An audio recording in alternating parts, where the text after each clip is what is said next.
I'm at the Emek Tzurim National Park in Jerusalem at the Sifting Project with Frankie Snyder. Now, Frankie, can you tell us a little bit about what you're doing here?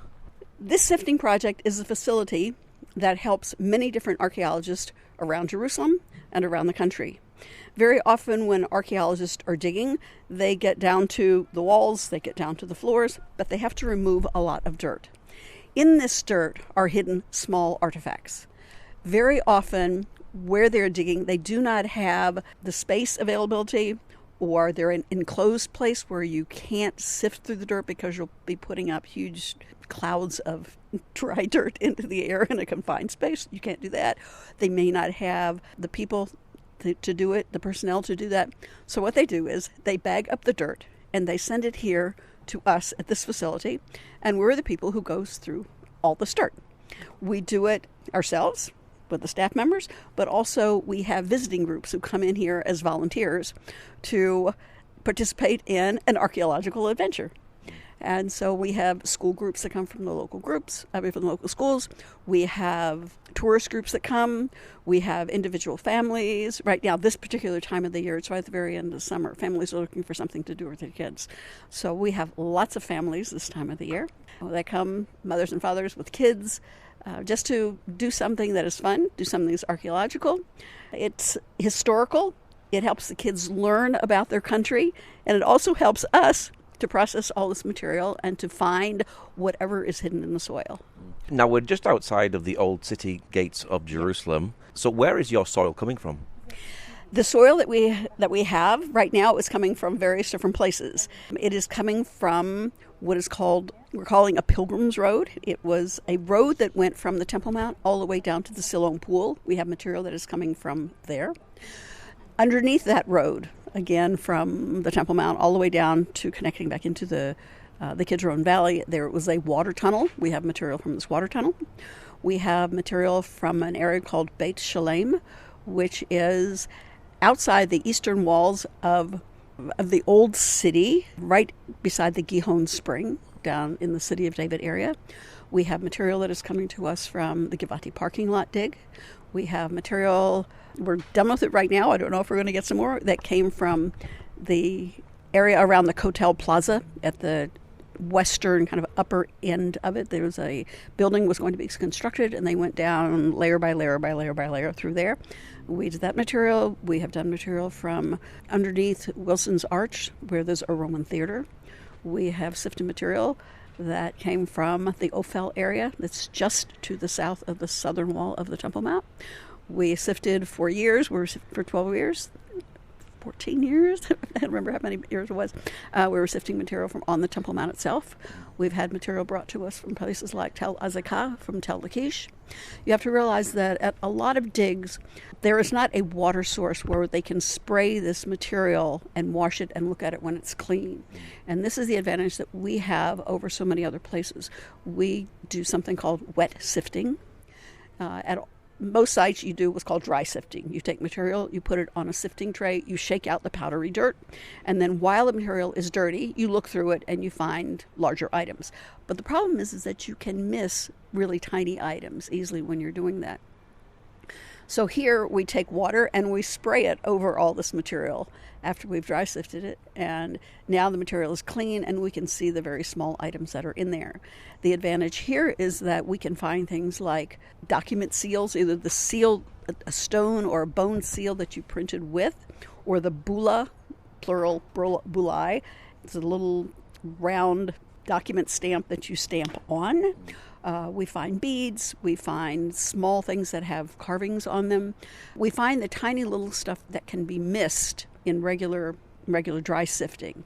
So all these different areas, all these different archaeological digs send us the material here to go through and help them find the little things that they may have missed, or they didn't have the time to go through it so very, very carefully, and not having the water to spray it, they may have missed them that way. So they send it here to us.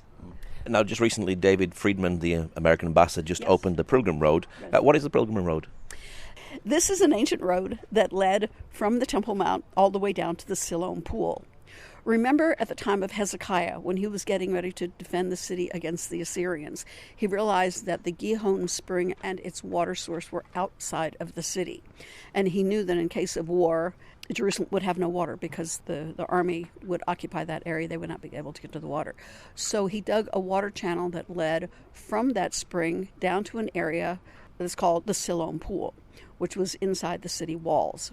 From that time on, that was the city's fresh water source. So people were walking down, originally probably a dirt path at the beginning, all the way down there every day to get water because the water from the Gihon spring was being brought into that pool. You take your big water jugs, walk down this street, and you could get your water from there. So this road ran from the Temple Mount all the way down to this pool, starting probably way back at the time of King Hezekiah. At various times, the road had been improved. It was paved, maybe it was smaller stones at the beginning.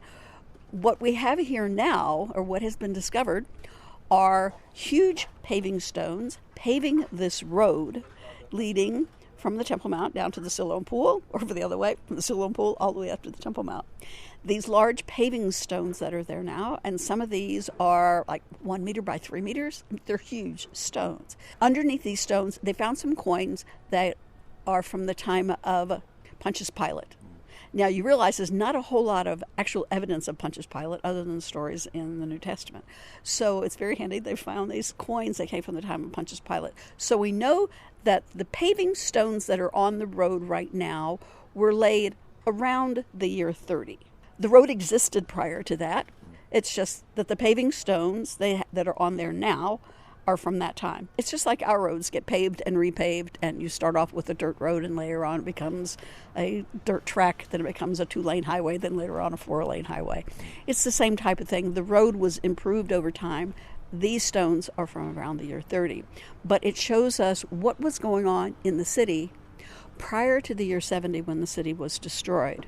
So in digging out and revealing this whole road, we know now what was going on in the city, or we're learning more about what was going on in the city in the year 70 when the city was destroyed. At that time, the majority of the street went out of use. The buildings on the side tumbled down onto the street. Later on, just dirt collected over the years. In some areas, there was building later on, but a lot of the road, there was nothing there for hundreds and hundreds and hundreds of years. So this excavation along this street is allowing us to get a peek into what happened at the city when it was destroyed in the year 70. Now, over the years, Jerusalem got destroyed and rebuilt. So is this Pilgrim Road above ground or underground? Right now, this is underground because the city has been built on top of it. The village of Silwan and the City of David National Park sit on top of this. If we were to go from the top surface all the way down, we would be removing a lot of buildings, which would not work well at all. So instead, they are tunneling underground, and they're putting up a large semicircular archway. It's a tunnel system that runs along this street, and they were revealing the street now from curb to curb. And yes, it even has curbstones on either side of it. And of course, under the Pilgrim Road is a tunnel, is a and underneath drainage. Underneath there is a water drainage tunnel. This is actually some of the material that our visitors who are coming to the site right now, that's the material that they're working on inside of our tent. This is the water drainage tunnel because, like the street, this tunnel went out of use in the year 70. So the material that is in the tunnel is from the year 70 and just prior to it. So maybe 0 to 70, 20 to 70, 50 to 70. But most of it dead ends at the year 70. So again, we're getting a clearer picture of what life was like in the city right in the year 70. And you're getting some of the dirt from there that's coming here, and you're sifting it. Yes, the material that we have sitting out there on the floor right now, all the black buckets that you just saw, that is material from the tunnel under the street. Now, if we walk out into the backyard, you will see all these piles covered over with plastic sheeting. The majority of that right now is from the street itself, and it's broken up by different areas that the material has come to us from, because there's several different areas that they're digging, and so we keep all of those separate with all the code numbers on them. So that's sitting out in the backyard. Also in the backyard, we have material from Givati parking lot dig right now. We have material from Beit Shalem. I'm not sure what else because they're covered over. I know when I've seen them come in, I know, where some of the material is actually coming from. Yeah. So that's waiting for us. I know that our staff out there right now is sifting some of the material from underneath the tunnel, and then later on this afternoon, there will be dry sifting material again from the street. So everything has to be registered because you need to know exactly where everything came from? Yes. Everything that comes to us comes in a bag with numbers on it. The first number is the license number that they're operating under for the Israel Antiquities Authority. And by that license number, we know which site it is. Underneath that is going to be a locus number. That is a specific area within the dig, and then there's a basket number. The basket number has to do with levels within that locus.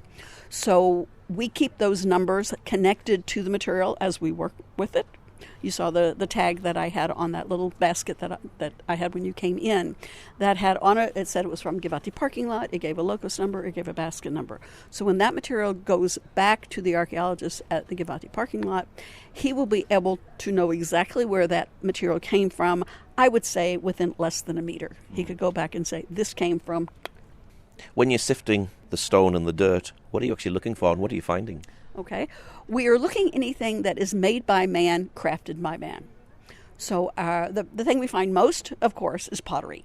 From bowls, cups, plates, storage vessels. You have to remember that in ancient times, people were using clay dishes to eat off of. They were using clay pots to cook in. They were using clay vessels to store things in, clay jugs to put water and wine in. But also at that time, they did not have cardboard boxes and plastic bags. So they would use these pottery vessels to store things over the winter, like to store your grain, to store your wine. So there's an awful lot of pottery vessels. So that's the main thing. Also within the pottery vessels are oil lamps that were used for light. We have things that are made out of glass. The natural glass found here in Israel is usually a blue-green, blue color. Yellow glass is imported. So we have bowls, cups, plates. They go back. We're finding them in the Second Temple period material. We find that. As far as glass beads, we get those back even 1,000 years before that. We find things that are made out of bone. First, we find a lot of bones. It's barbecue. It's what they were eating. It's mostly sheep and goat that was used for meals. We have fish bones that are in there. Since we don't have any fish bones here in Jerusalem, the archaeologists are actually studying the bones to figure out where the fish came from. Did they come from the north, from Sea of Galilee? Did they come from the west, from the Mediterranean? Did they come from the south, from the Red Sea? Also, with the bones, there are bone-carved items, such as dice for playing games, gaming dice, or bone spoons, bone needles, sewing needles. Looks just like our needles today. Pointed at one end, has a little hole at the other end of it. We have a lot of long bone rods that are carved at one end. These could be used to hold your cloak closed or for a girl to pin up her hair. So we find all different kinds of things made out of bone. We find items that are made out of metal. The most common thing is going to be building nails. They would have a square shaft on them, not a round shaft like modern nails do, with a flat cap on it, usually rather large in size. But we also have arrowheads. Remember, this, especially here on the street and in the tunnel, these went out of use in the year 70. This was during a war. So, yes, we do find the arrowheads along the street. We find both the ones that were made by the Romans. Some of those are sort of have a triangular shaped blade on them. And then we also found the other day, we found one of the arrowheads that's typical of the ones that were made by the Jews that were here. So we're finding the arrowheads from both sides. Another category are mosaic stones. They're the little cubes that were used to pave beautiful floors. Once we get into the buildings, hopefully we'll find some nice floors in there. In the Givati parking lot dig, there's a beautiful, beautiful Byzantine mosaic floor that is left exposed there that you can see. And it's even nicer if it's raining outside. Inconvenient for you, but the colors on the floor then are absolutely magnificent. Another category that we have is called special stones. These are stones that have been worked into something that man would use. Yep. They might be white stone pots, bowls, cups, plates made out of chalk, which is what this mountain right here behind us is. See the white ridge here? This is a chalk mountain. And this chalk was easier to carve than limestone. So you carve a vessel and then it would actually harden. The Jews used this because they thought the white chalk did not take on the ritual impurity that the red clay would. So they would use this instead of white red clay dishes, they would use the white stone dishes. So out of the white stone, we find cups, bowls, plates. We also find very large water jugs. They are, 70 centimeters across, over a meter tall, a big footed vessel. They're finding these a lot down there on the step street. It looks like every house had one of these large water pots there. They kept their clean drinking water in after they brought it up from the Siloam pool.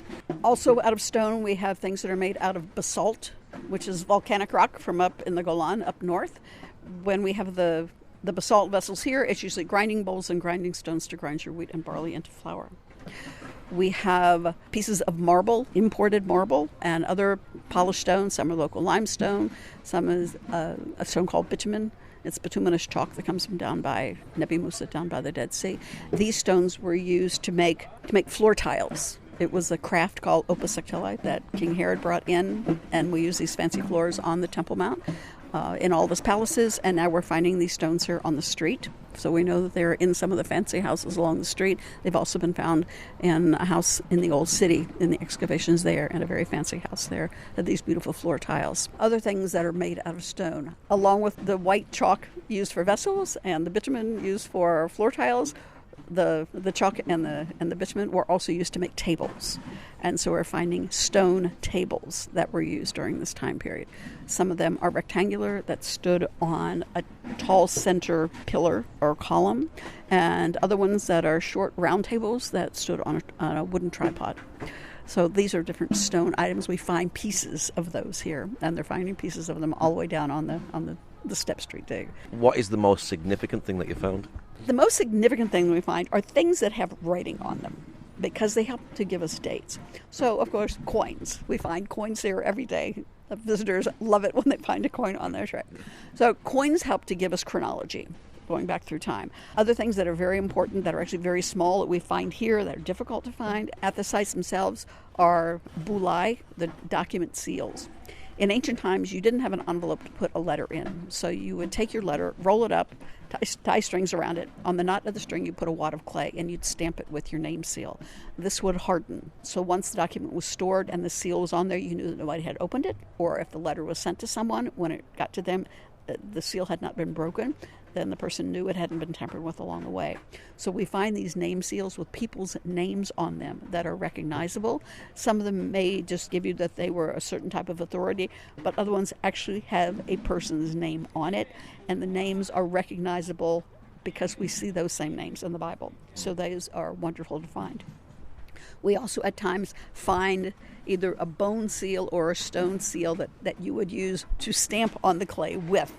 And when we find those, the figures on them, the names on them, give us the names of actual people who used to live. Or we'll find scarabs. A scarab is, again, a document seal. It is carved usually out of steatite, a type of stone, and the top of it looks like a scarab beetle bug. The bottom is flat and it has someone's name carved into it. These originated, or we find these in Egypt, but we also find them among other cultures around here, and we have these ones with names on them, and these are absolutely phenomenal to find when you find these. So these are the things with names, with writing, that help us with the chronology, that help us know exactly what time period we're dealing with. Are you proving that the Bible is true? We don't need to prove that the Bible is true. We believe the Bible is true. What we're doing here is we are corroborating what it says. When we read in the Bible that King Hezekiah built a tunnel down in the city, what's called the City of David now, he built it within the old city of Jerusalem, from the Gihon Spring, routed the water through the tunnel, and got to the Siloam pool. In the Bible, it tells us that they had workers working from both ends of the tunnel at one time, and when they got to the center, the people were able to hear the knocking of the hammers from their fellows that were coming towards them. Down in the tunnel, there is a placard on the wall. There is a carving on the wall where those two teams met. And it says, and this is the place where we met, where we had heard our friends knocking on the stones from the other end, and here is where we met. And it's like, wow, this is just what the Bible says. And we found the placard, the carving on the wall from that time in the ancient Hebrew that says, this is it, folks. And so it was really, really neat when you find things that say, hey, this was it. One of the things I work with from material that we got from the Temple Mount are these beautiful tiles. They are geometrically cut into geometric shapes, polished, and then laid into geometric patterns. And Josephus, the historian Josephus, tells us the Temple Mount was paved at the time with beautiful colored tile floors. And we're going, hey, we got the colored tile floors. So it's really interesting whether it is a biblical text or whether it's a historical text from that same time, whether it's Pliny or whether it's Vitruvius or whether it is Josephus. And we find things that they're talking about. And you go, wow, this is exactly what they said. This is what they were talking about. And so all these different stories from the Bible, even like finding the Siloam pool down at the bottom of the hill. This is a pool that's mentioned in the New Testament with Jesus who's down there and he heals a blind man down there. And we're going, hey, we found the pool. Here it is. They said it's down at the bottom of the hill and it was called the Siloam pool. We've got the Siloam pool now. So each one of these things tells us that what was recorded is what happened. And also what we find, we say, hey, somebody wrote about this. So it's a two-way street about looking at what we read and then what we find, or looking at what we find and we go back and read. Where will all these findings be displayed when you're finally finished? There's an archaeologist who's in charge of each one of these sites, or a group of archaeologists who's in charge of each one of these sites. Once we've finished sifting the material, and we bag it and tag it and write all the information in there. In fact, Batia is sitting in there right now writing information on little bags and bagging up the material. This material goes back to the archaeologist who's in charge of that site. They will write the reports to give to the Antiquities Authority. After that, all the material gets turned over to the Antiquities Authority. And then the Antiquities Authority will determine which museum it goes to. We have a lot of museums from outside the country that request material to come either for permanent exhibit at their sites or on temporary exhibit to their museums. And so the Antiquities Authority not only distributes material throughout the country here, but they distribute it around the world to museums who are asking for material to put on display. Why did you get involved in this? I was always interested in archaeology, but when I graduated from high school many, many years ago and living in the United States, there was not a lot of archaeology in the United States. The civilization doesn't go back that far, and the type of structures that are there, you don't have what's called classical archaeology with buildings and everything. You have Indian burial mounds. You have cave dwellings like you find down in Arizona and Mexico. You find the cave dwellings down there, but not a lot of classical archaeology. And I was always fascinated with it. But since I didn't get my degree in that, I got a degree in math and statistics, which would be useful. Later on, I got a master's degree in Jewish studies with a lot of Jewish history. And then I moved to Israel. And I thought, hey, this is my chance. At the time, I was doing my paperwork when I first arrived here, all this new citizenship paperwork that you have to do. And then I was waiting for my Hebrew classes to start. And I thought, I heard about this archaeological site here in town. They're sifting material that came off the Temple Mount. Here, I'll go volunteer with them for a while. So I came out here.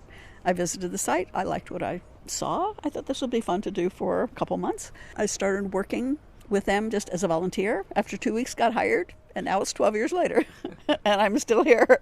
So it's just fascinating to do. I had a good historical background coming into it. With the math and statistics, it's very helpful when you're processing all the materials. So I had a background that applied very well to archaeology. A lot of people come to archaeology from lots of different fields. We have people that have come from architecture, and now they're doing ancient buildings instead of modern buildings. Or we have people who have backgrounds in biology and botany and zoology. We need these kind of people in order to study the materials that are coming out, to know what kind of animals they were eating and what are these bones from. What type of plants did they have? Down on the Step Street, there was one area where they found in a dump area, it was some kind of a garbage pit, lots and lots and lots of seeds. And so they've studied all those to see what was the diet of the people at that time. So we use people from all different kind of fields within archaeology because there's so many different kinds of materials that need to be studied. Have you found anything of significance? Yes. My biggest claim to fame is that when working with material from the Temple Mount, I was able to reassemble different patterns that I believe were used in the Temple Mount floors from these colorful tiles. So that's what people know me for. They know me as the floor lady because I was able to do that. But just in the regular everyday digging. I recently found a scarab at a dig that I was working on. I found coins. I found bullae. It's everything that helps us totally understand the story. And this is what surprises people when they come here every day, is that each of them is participating in enlarging our historical basis of the country just by the things that they're finding. Even if you've got a 4-year-old kid who finds something here, it's like, wow, look. Or we had a little 8-year-old boy who found a stone seal that had pictures of animals on the bottom of it, and it's like, yeah, he got his 15 minutes of fame, he got his picture in the newspaper. He's helping with the history of the country just by the one thing that he found. So everyone who comes here finds things, and all of that helps us understand more about the history. So people can actually come here and actually do their bit in the sifting. Yes. How do they get involved? Do you have a website for people who'd like to get involved more? Yes, registration is done through the City of David. We call the City of David and tell them we want to come here. Every day we give programs both in English and in Hebrew. We also have a Russian speaker here, so if we need a Russian program, we can do that. If we need a French program, we have a French-speaking guide. We have to know ahead of time to make sure she's here that day. But the other days, we always have English and Hebrew, and most days we have a Russian speaker. So any group that comes, we try to present a program that's in their own native language. If it's outside of the languages that we can do, they need to bring an interpreter in order to for us to give them the program. But we'll give a program that's about 25 minutes long about what we're doing here. Then we show them for about 5 minutes how to actually do the sifting, and then we send them into the tent for an hour and let them have at it with buckets and water and spraying with hoses. Okay, Frankie, thank you very much. Thank you for coming out here and to learn more about this project, and I hope we have groups that want to come here and help us with this. It's a great hands-on activity, especially if you're with the tour groups, been traveling around the country and been listening to things and looking at things. This is when you get your hands dirty and you get to be the archaeologist for the day.